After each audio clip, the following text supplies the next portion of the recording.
Connor had spent most of his life being the kind of man everyone approved of. The eldest son, the responsible one.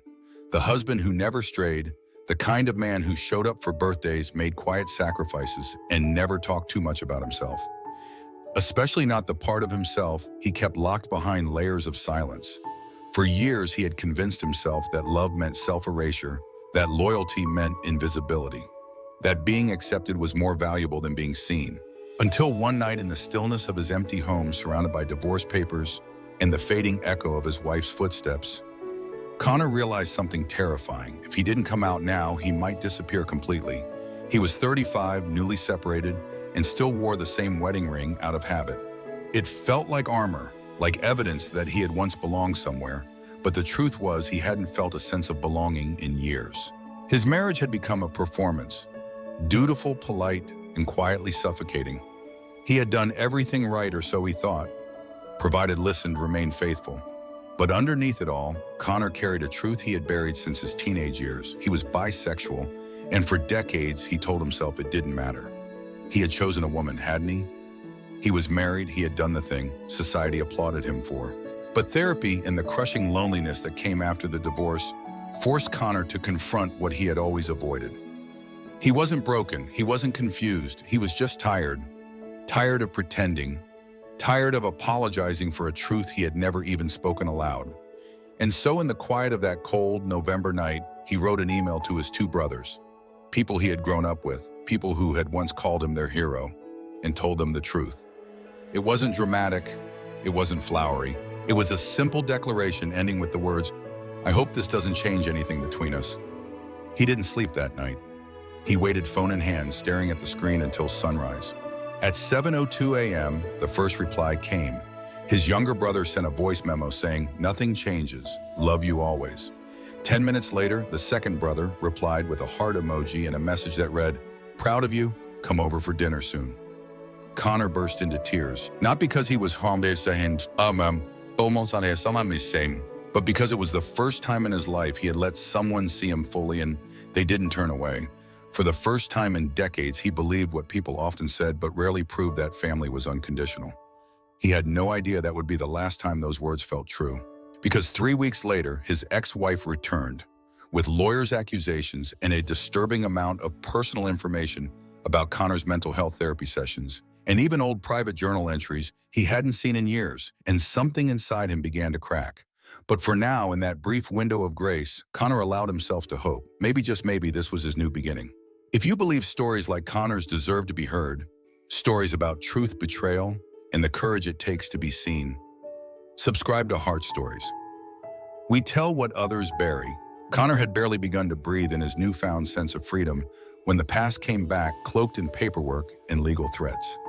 It started with a letter from his ex-wife's attorney claiming that Connor had misled her throughout the marriage, that he had hidden material truths about himself, and that she was entitled to more than their original divorce agreement allowed. The language was cold, calculated. But what struck Connor wasn't the accusation itself. It was the strange specificity of the details. Things only people close to him could possibly know.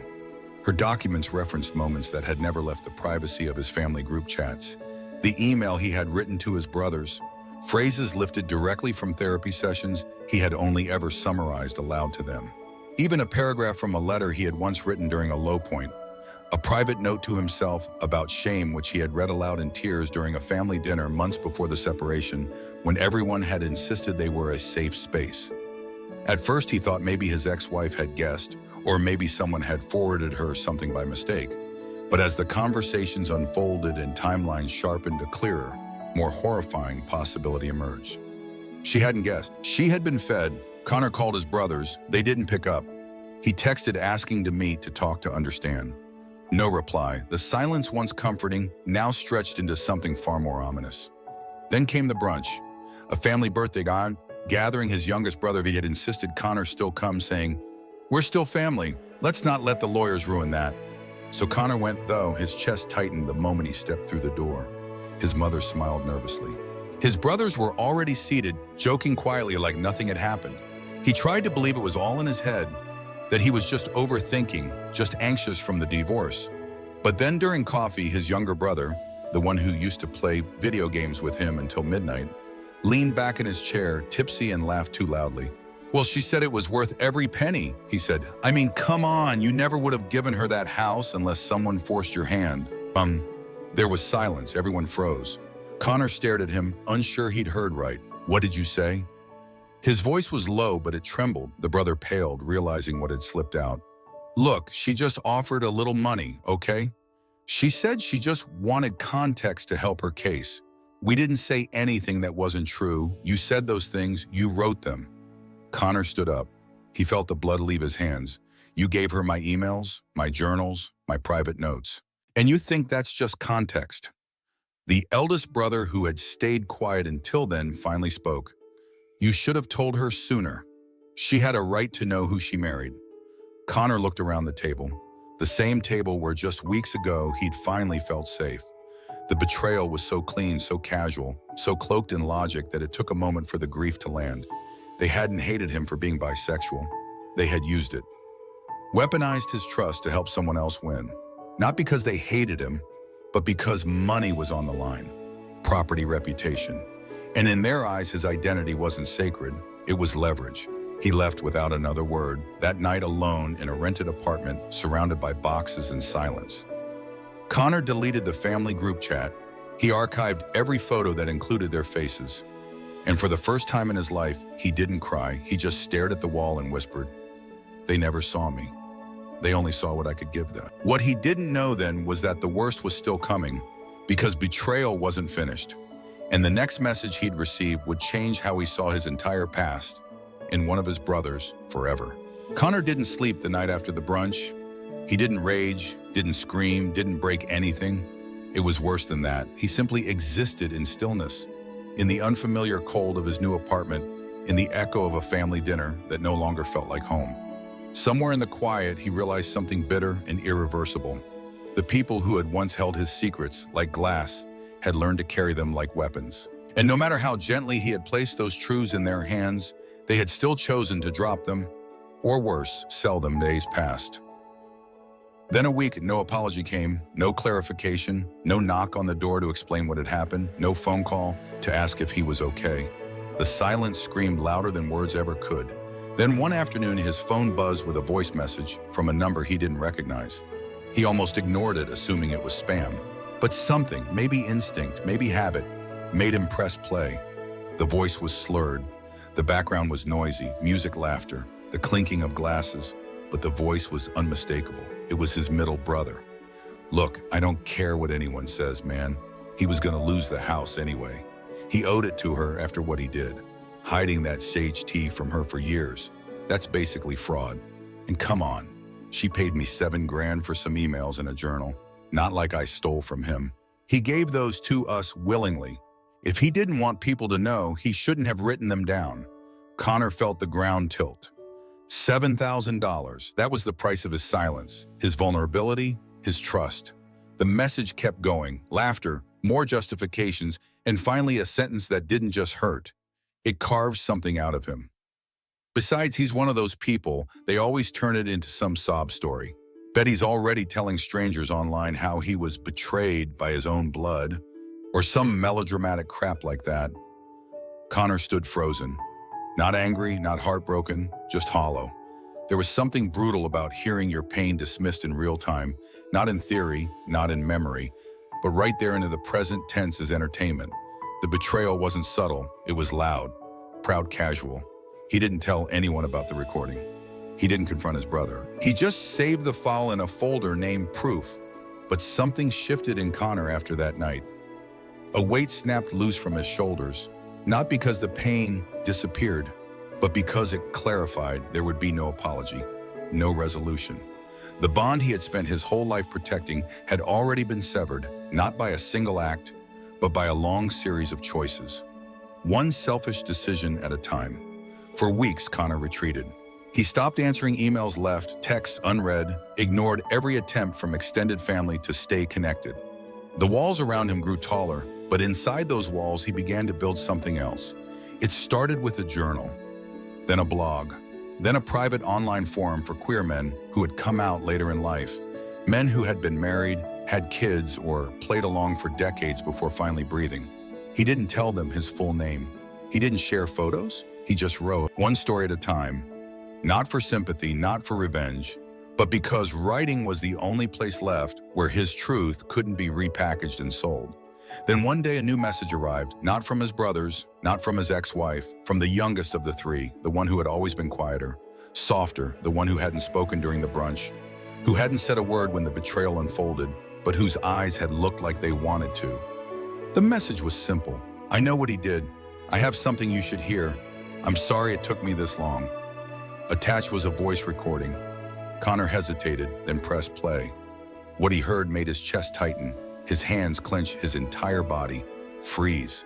It wasn't just his brother selling emails. It wasn't just about money. It was about erasure.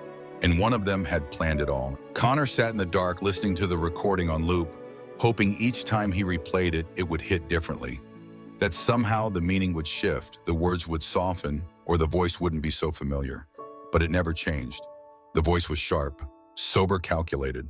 It belonged to the same brother who had once spent nights on the living room floor with him, watching sci-fi marathons. The one who had driven cross-country with him after their father died. The one who had sworn, I don't care who you love, you'll always be my brother. Now that same voice was calmly planning the erasure of everything Connor had shared in trust. Look, the way I see it, he never really told the truth until it cost him nothing. That's not brave, that's convenient. He got to play the straight, husband cash in, on all the safety, and now he wants to be celebrated for what? Telling the truth too late. No, he's not a victim, she is. The recording continued. He was on a phone call, likely with Connor's ex-wife. The tone was composed, professional, like a consultant. If you want the court to see him as unstable, you need a pattern. Not just journals, you need something that shows he manipulated everyone. Let me handle that. I've got old emails, texts, even some drafts of letters he wrote and never sent. He used to read them to us, remember? You can use them to show he's emotionally erratic. That'll help the property claim. Connor stared at the wall, numb. It wasn't just the betrayal of trust, it was the betrayal of memory. Those letters, those late-night readings around the fire pit when he was finally starting to trust his family with the truth, had been turned into evidence, twisted into a weapon, reframed not as moments of healing, but as proof of instability. And his own brother had been the architect of it all. He closed his laptop, the recording still humming faintly. It felt like grief. Not the kind that makes you sob, but the kind that presses into your chest, dull and persistent, like a bruise you can't touch without wincing. He thought about sending the file to a lawyer, about dragging his brother into court, laying it all bare. But part of him recoiled at the idea, not out of fear, but exhaustion. He didn't want to spend the next year fighting people who had already chosen their version of the story. He didn't want to be the man who lived in courtrooms and comment threads defending his right to be complicated. So instead, he posted a new entry to his blog. He didn't name names, he didn't burn bridges. He simply wrote, "There's a special kind of pain that comes from realizing someone loved the version of you that never existed, the one they could control, the one that made them feel comfortable.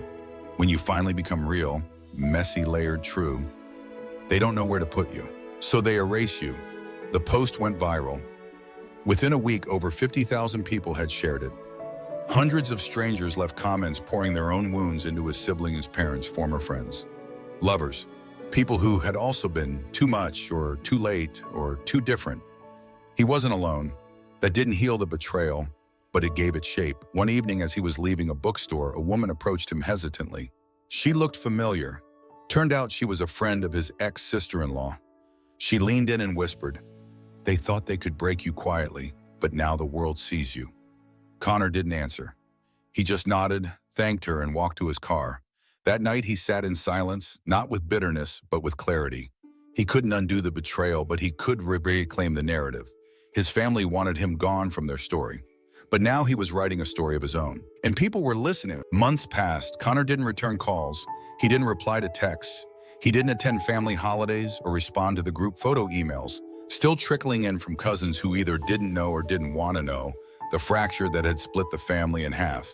He had chosen distance, not as punishment, but as protection. His story was no longer up for barter. But silence, unlike revenge, can echo. One morning in late spring, Connor found an envelope in his mailbox. No stamp, No name. Just his first name written in his youngest brother's handwriting.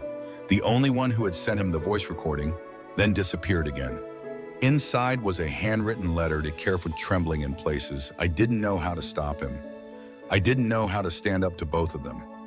I told myself staying quiet wasn't the same as betrayal. But watching you walk away and say nothing, it was worse because it meant you didn't expect anything better from me. And you were right. There was a flash drive taped to the last page, a full recording, a phone conversation between the two older siblings laughing about how easy it had been to flip the story to their favor. There was also an email, one the youngest brother had refused to send, telling the lawyers to back off, admitting that Connor's ex-wife had manipulated the narrative from the start. It had never been about justice, only winning. Connor sat with the letter in his hands for a long time. He wasn't angry. Not anymore. Anger had burned itself out months ago. What remained was something quieter, more dangerous. The temptation to forget everything and fall back into old roles. To let this letter be the apology that pulled him back into the same orbit under the same expectations. Loyalty at the cost of truth. But then he looked over at the bookshelf across the room. It held the first printed copy of his blog-turned-memoir, the one that now had a publishing deal, the one that strangers had written to say saved their lives. He thought about the people who hadn't just read his story, but felt seen in it. He thought about the version of himself who had once sat at that family dinner, praying someone would tell the truth for him, that Connor was gone. This version, the one holding the letter, didn't need someone to stand up for him. He had already stood up. He folded the letter gently, placed it in a drawer. Not to forget, but to remember how far he'd come. Later that night, he posted a final entry to his blog before going quiet for a while. Forgiveness doesn't always mean reunion. Sometimes it means choosing peace over performance. Sometimes it means saying, I believe you're sorry, but I believe in me more. The comments poured in again, but this time he didn't read them all. He didn't need to. He knew he was no longer the erased one. He was the author. Would you forgive someone who betrayed you if they finally admitted everything? Or is silence the closure they chose? If you believe stories like Connor's deserve to be heard, subscribe to Heart Stories. We tell what others bury.